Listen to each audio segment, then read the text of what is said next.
Howdy, and welcome back. I'm Steven, and this is FWP Reviews. In a world where Marvel's grip on the entertainment industry is undying, it can get a little bit exhausting. When Marvel finally takes a step out of their comfort zone, magic can happen. We just saw that play out in the newest show, WandaVision, and I've got a lot of thoughts.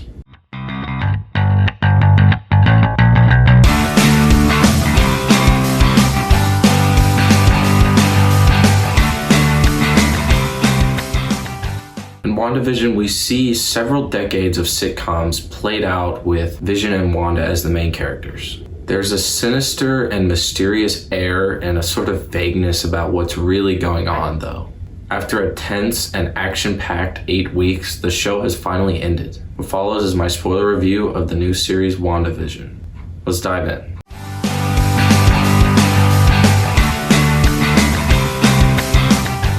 I'm going to let this video be more general thoughts and not be so bogged down in what I liked and what I disliked about each individual episode just for the sake of something a little bit different. If you're still here, that means you've seen WandaVision in its entirety. And if you haven't, get out of here. Go watch it. Trust me, I highly recommend watching it. One of the key things that makes WandaVision so captivating is its originality in terms of a world where we've got so many action and superhero movies. This is just something completely different. It combines really well-known comic book stories with original ideas very effectively. It ends in the same kind of huge, grand MCU battle that we know really well to help keep it familiar. It does a lot of its original and creative work in the first several episodes, and then the last couple of episodes is when we see it kind of shift gears and become more MCU movie-like. This works to help keep the show familiar, tie it in, and give us some extremely cool and badass moments. This show is nothing less than a masterclass in tension. The first few episodes are so subtle about something just being amiss, but it is just oozing all around with tension. It is done so well, and the strength of the first few episodes really rely on this. It does get off to a relatively slow start because of this, but because of the nostalgia and callbacks, in addition to Elizabeth Olsen and Paul Bettany's storming performance, it really doesn't take anything away. In terms of tension, the 5th episode is one of the most tense. Seeing Wanda and Vision at odds is something I wasn't quite expecting, and seeing that unfold helped really build the tension and keep pushing the show into the boil of the climax. In addition to the tension, the humor is also one of the most important parts of the first few episodes. I found the magic act to be one of the funnier, albeit a little bit ridiculous moments in the show. I found a lot of the fruit and vegetable related puns permeating the 3rd episode to be a little bit weirdly placed, but they were pretty funny.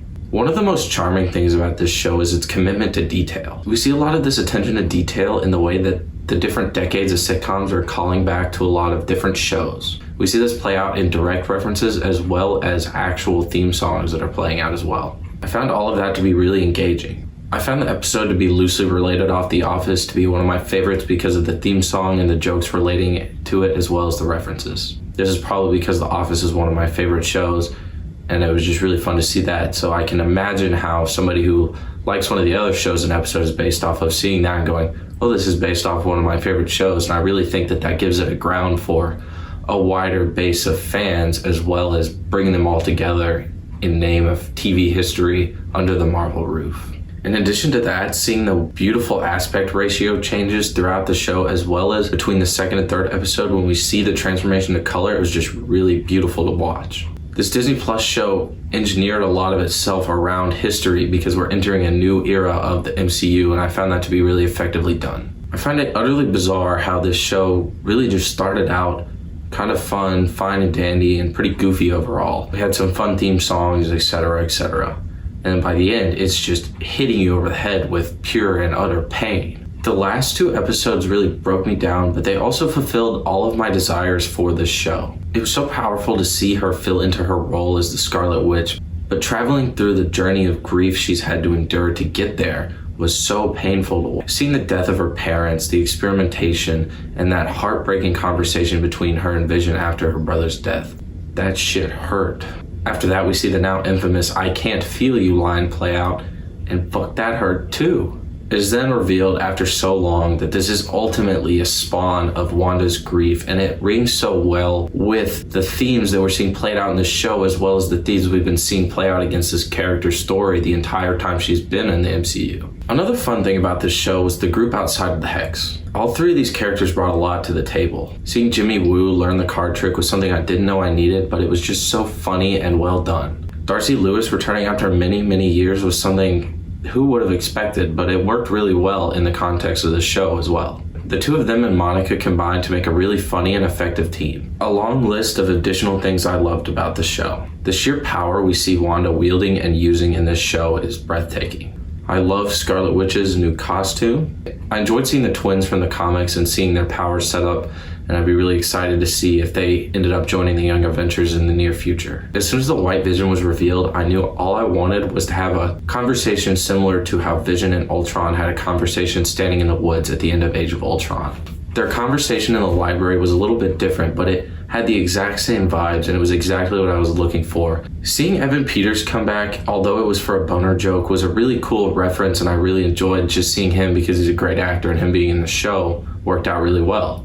Seeing Monica come into her powers, especially in that really powerful scene as she's traveling through the Hex, was just really effective to see and to watch unfold. One of my favorite and most fun moments was seeing all of the goofy, comic-based Halloween costumes. I thought it was a really fun way to pay homage to the costumes without having to make them a super serious thing, because they are a little bit goofy. The scene where we see Wanda facing down Hayward's gun squad rang really similar to the scene from one of the X-Men movies.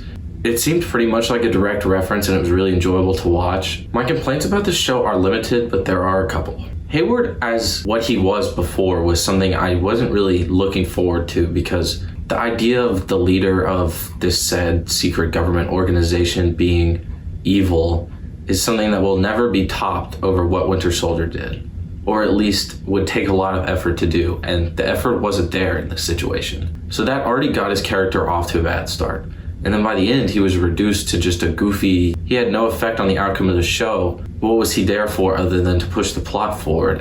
And it just felt like a wasted opportunity to do something different. The flashback in the beginning of episode 8 where we see Agatha's backstory felt a little tacked on. I didn't mind seeing it, but did we even need to see it? That question aside, it just didn't flow really well with the episode. It was just stuck on there. I don't know. Other than that, I've got nothing but compliments for this amazing show.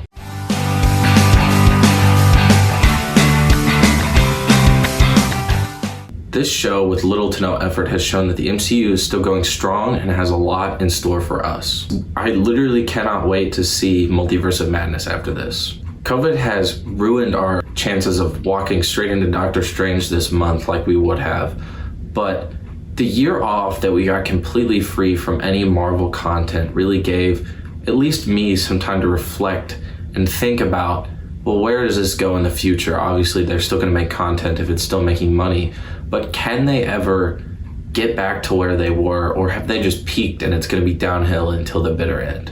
I think that after watching this show, it's shown that the MCU is going to continue to evolve, and it's going to make more creative content, keep stepping up their game, because they have no brakes. They've only got a gas pedal, and until it just doesn't work anymore, they're going to keep trying. And I think that their dedication really shows through in this show, because Endgame is such an impossible thing to match, yet this show got everything you could have wanted almost out of it.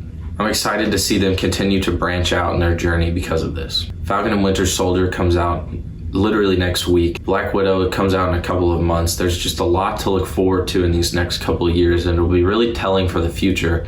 But WandaVision is certainly something that is a sign of a positive trajectory. I mean, just the post-credit scene, the hype. It's just breathtaking to see how they continue to tie these stories in together. With that, let's wrap this up. It'll be my first episode in a new series, and the first episode will be centering around Batman vs. Superman. This is, of course, in preparation for the following day when Zack Snyder's Justice League is released. Check out my Instagram at FWPReviews100 for all updates on my videos and uploading schedules, as well as daily written reviews about the newest movies. With that, this is FWP Reviews signing off. Thank you guys so much for watching, and I'll catch you all in the next one.